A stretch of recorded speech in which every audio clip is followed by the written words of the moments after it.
Welcome to Let Me Fix This. Enjoy the video. You start by opening Chrome and going straight to Settings, no detours. Once there, tap Privacy and Security, then find Light Mode or Data Saver and toggle it on.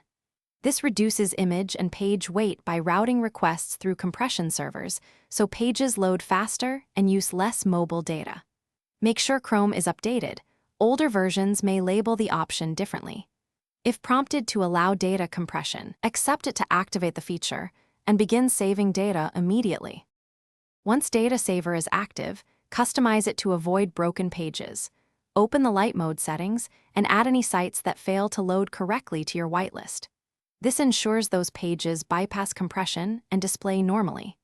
Also, review the data savings counter in settings to see % saved and trends over time. That feedback helps you decide if further adjustments are needed.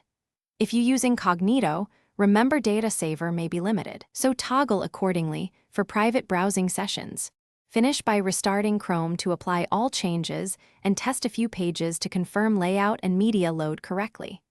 If a page looks distorted or scripts fail, immediately remove that site from the whitelist so it stops being compressed. Doing so resolves most rendering problems. If problems persist, clear Chrome's cache and reload the page. Compression artifacts are often cached. One key troubleshooting tip: disable Data Saver briefly to verify whether compression is the root cause before. Thanks for watching. If you found this helpful, don't forget to like and subscribe.